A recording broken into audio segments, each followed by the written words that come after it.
We're here at Landmark Vineyards in Sonoma County, where less is more. I am thrilled to be joined by winemaker Greg Stock. What a glorious morning it is here today in Sonoma County, and what better way to start off the day than with some award-winning wine. I'll just start off by asking you, Greg, a little bit about your wines. I know you have a Burgundian-style Pinot Noir and Chard.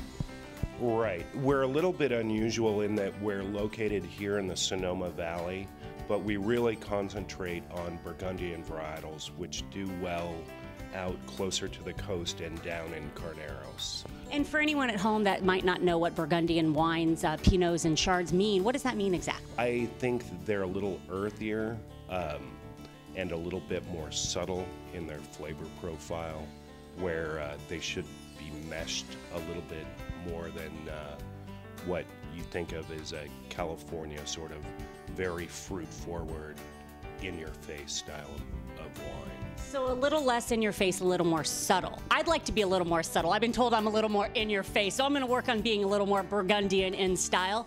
And for anyone who's not familiar with Landmark Vineyards, why don't you give us a little info about what y'all do here? Landmark has been here for about 20 years, and really, we're just focused on making the best Chardonnay and Pinot Noir that we possibly can. And it's very hands-off, natural winemaking. I hate to call it the filthy French method, but that's what it's been called. The filthy French method? Well, that's fun to say. Yeah, but it's very, very much, with the Chardonnay, we do native yeast fermentation. It's all barrel fermented, just very, very traditional winemaking. Now I just want to start drinking it. So why don't we try this little bit and then give some tasting notes and what you think it might pair well with, Greg?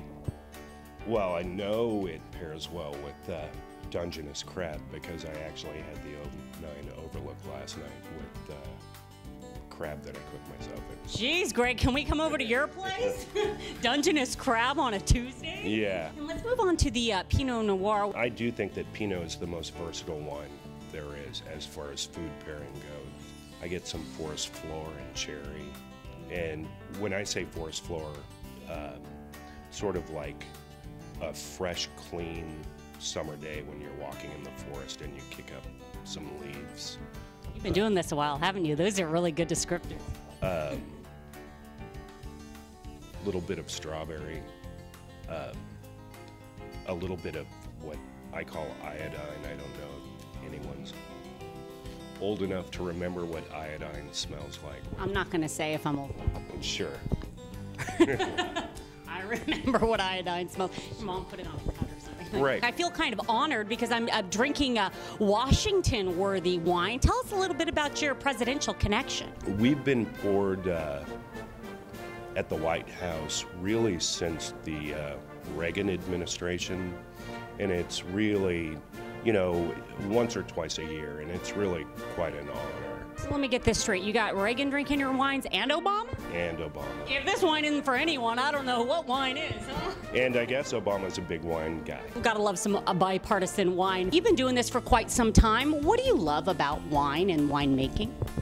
What I love about winemaking is still really getting out in the vineyards, because that's where winemaking actually starts. Every time of year is different in the wine business, and that's what I really love. You're not doing the same thing every day. Well, so I could be driving around in a pickup one day and then in New York the next day, and that's just great. Another reason why we got to get in with you, Greg. I got to say, you're living the good life. Here's to not doing the same thing every day. Cheers.